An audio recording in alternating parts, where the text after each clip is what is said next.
Welcome to the final session of Unit 1 Dementia Awareness with Plato Training. Today we're going to describe the factors that could influence a person's experience of having dementia and describe the impact that attitudes of others could have on a person with dementia.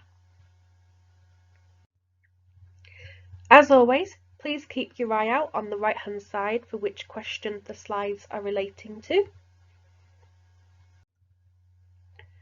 So let's have a look first of all at understanding the factors that relate to an individual's experience of dementia.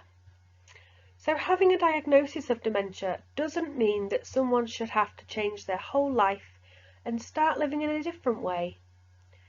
Sometimes, for many people in fact, the diagnosis could be seen as a bit of a relief because it's a confirmation that something is wrong. Quite often there's no need for people to go to hospital or to go into residential care, and for the most part people do stay at home when they have a diagnosis of dementia, and they can continue to live an independent life with some support that will increase as the dementia progresses. So that support level will get more and more as the dementia does progress, but there's no reason why people can't live at home if they're managing with that support that is going to be ever changing. But we must remember that living with dementia is not easy. Dementia has its own challenges depending on the type or cause that people have, and you looked before at some of those signs and symptoms, and some types of dementia can cause things like mobility problems, whilst others can cause such as frightening hallucinations. But everybody with dementia will have a gradual loss of memory, which means it's going to be really difficult to make sense of the world around them. It doesn't mean that it's not going to be impossible for them to maintain some independence though, because that can maintain in place for quite a number of years after diagnosis, depending on the speed of which their dementia progresses. So there are other elements that we need to think about when a person has dementia. So we need to think about how much support do they have from their family and their friends. Do they have any community support in their local area? Are they accessing professional support? Do they have assistive technology in their home? How old are they? What type or cause of dementia is it that they have? So let's have a look at these in more detail. So support from family and friends. When we have our family and friends around us, they can be a great support and they can become informal carers. So if somebody with dementia is very close to their daughter, perhaps they live next door or just up the road, then they can become an informal carer. They can pop in and say, "Are you all right, Mum, today?" And so it can really help them to maintain that independence in their own home for as long as possible. Most people prefer to have their family and friends come in rather than having to employ professional carers, because those professional carers are going to be very unfamiliar to them. It's not somebody that they know, and essentially it's like a stranger walking into their homes, which if you've got memory loss, that could be quite frightening. Community support. So this is support from local neighbours and wider community groups like churches and coffee mornings and exercise classes, perhaps painting, gardening, flower arranging or music clubs. At the moment, these are things that are going to be missing from that community support because a lot of these are going to be group exercises, and at the moment, especially in Manchester where we're in local lockdown, people not being able to mix is going to have a detrimental effect on this. Supportive neighbours can look out for a person with dementia, so neighbours in the community can really help. They can also help the person with dementia to feel much more secure because they have someone looking out for them, and that's going to help their families to feel more secure as well, knowing that somebody is at the end of the phone who is able to watch their mum, their dad, their brother with dementia. If we think about the wider community, Local organisations can help to support independence by still welcoming people with dementia to join in and to allow them to come in and really enjoy themselves. That could be such as a leisure centre perhaps, and they could go swimming. Professional support. So professionals can become involved, and the amount of support required will really depend on the type or cause of dementia the person has and how much support is already in place from friends and family being able to be around that person. A GP would be a really useful person, so would a social worker, and between them they can help to create a support plan, like with home carers coming in if it's needed the professional support. The person with dementia may also see specialists like physiotherapists to help with mobility if that's something they're having trouble with. They could be seeing speech and language therapists to help them with their language and development in those areas.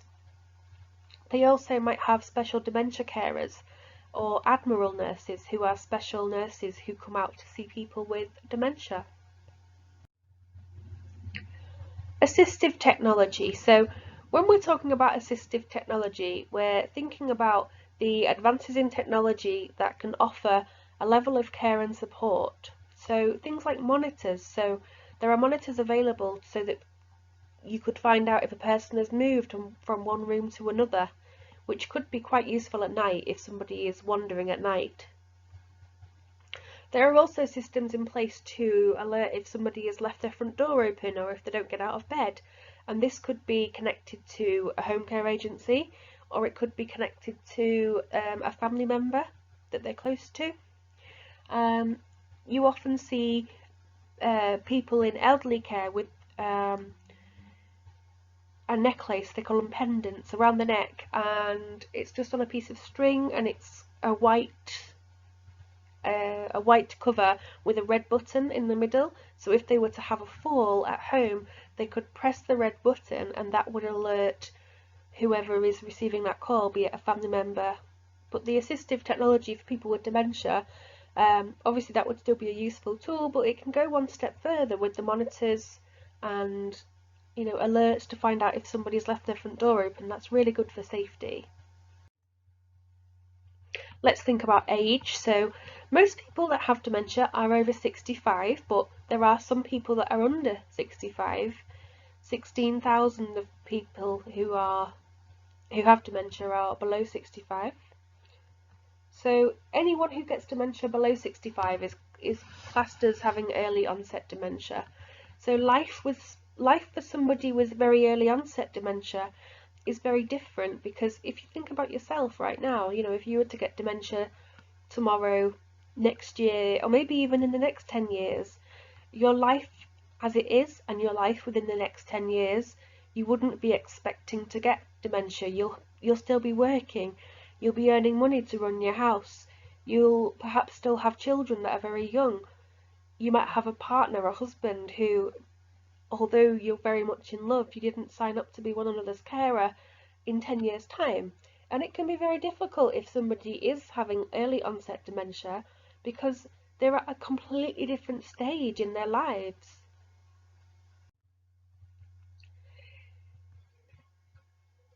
For a person with early onset dementia, it is really important for them to stay as independent as possible for as long as possible. So, for example, a person with early onset dementia may still need to drive to get to work, so they may still need to have a car. Maybe they need to drop off their children at school and they do that in the car each day. They need to be able to do that for as long as possible, but obviously that would need very careful monitoring. Diagnosis can be longer in a person with early onset dementia because it's not a normal diagnosis to be given to a person under 65.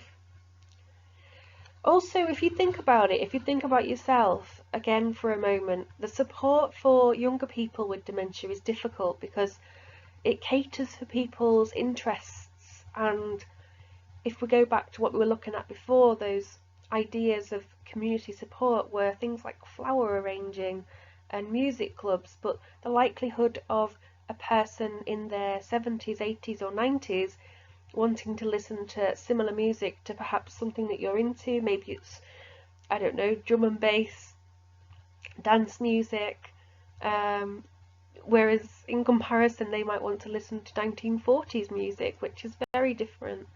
So there are little or no activities that could be provided to support a young person with dementia. So I've split this question into 3 sections. So what I would like you to do is to, first of all, describe how the individuals may experience living with dementia depending on their age. So we're just going to look at age for the first part. So I've just covered 2 slides there. I did talk quite a bit about that as well. Please make sure you pause this video here to complete this question, and after this part you will be moving on to the next part of the question. So just answer age for now. The types of dementia. So the type of dementia a person has will mean they have different symptoms to one another. And though we looked at some of those symptoms and some did cross over and some were very similar, there are key differences, and we looked at those earlier in the unit. The way a person's life is impacted will depend on what symptoms they have. So some people might find it difficult to have a conversation and find it frustrating to live with other people because of this, whereas someone else might become very distressed about getting lost because they get disorientated so easily, so they stop going out. The nature of the symptoms and the level of support they receive and their individual circumstances means that everybody's experience of dementia is going to be unique to them. So no 2 people are going to have the same experience that's going to be absolutely identical to one another. The people with dementia will be unique. I want you to think back to the symptoms of the different causes or types of dementia. I'm going to go through those in a moment as well. So with the Alzheimer's disease, the most common symptoms were short-term memory loss, misplacing or losing items, disorientation, communication challenges, and difficulty making judgments. With vascular dementia, the most common symptoms were having a slower thinking process, mood swings, and problems with mobility. With Lewy bodies, the most common symptoms were visual hallucinations, vivid dreams, and having different levels of attention and alertness throughout the day. Frontotemporal dementia, the most common symptoms, were personality changes and differences in eating habits, such as craving sweet foods. So the type of dementia and how it could affect the individual. So for each type of dementia, think about those key symptoms that we just looked at and note how the person may feel living with those symptoms. So with Alzheimer's disease, how might a person feel if they lost their wedding ring after 40 years of marriage? With vascular dementia, how might the person feel if they kept falling over and getting really angry, but they don't know why this is happening? They don't know why they're falling over. They don't know why they're angry. With Lewy bodies, how might the person feel if they're having nightmares every night? With frontotemporal dementia, how might the person feel if everybody around them is accusing them of being really rude and people stop coming around to see them because of it? I would now like you to answer the part of the type of dementia. So for this question, please describe how individuals may experience living with dementia depending on their type of dementia. Please pause this video here whilst you complete that second part of the question.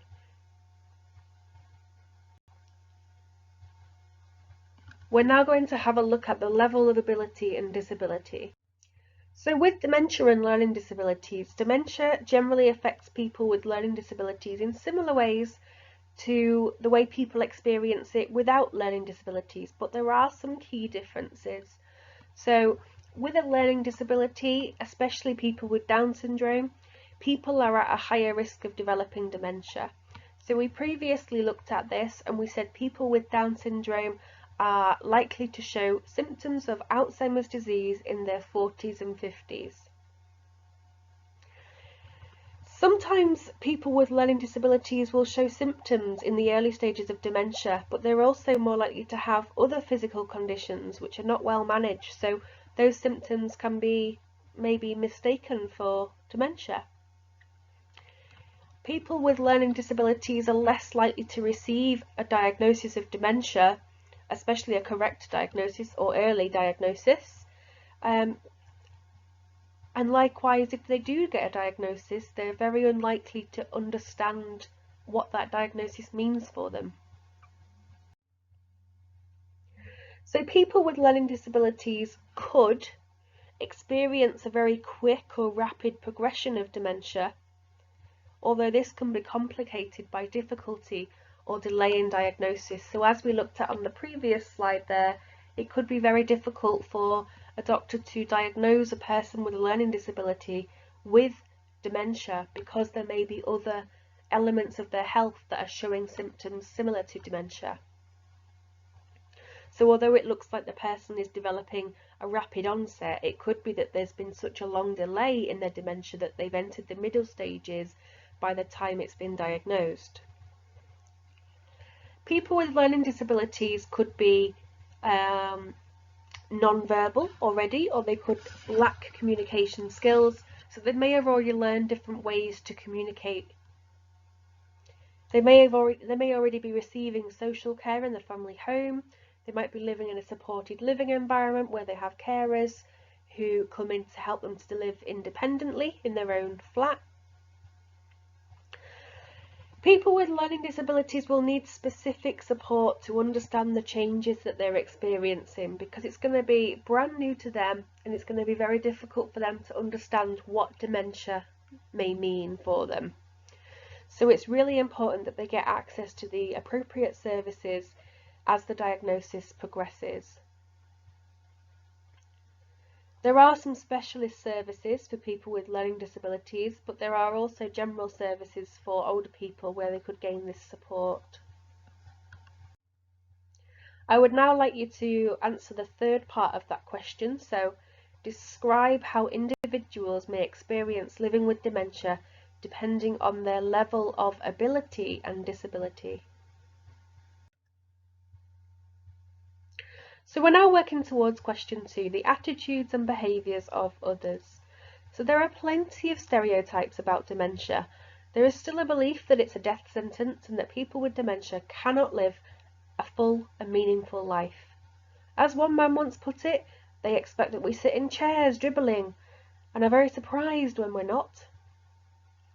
There's an idea that people are no longer people when they have dementia.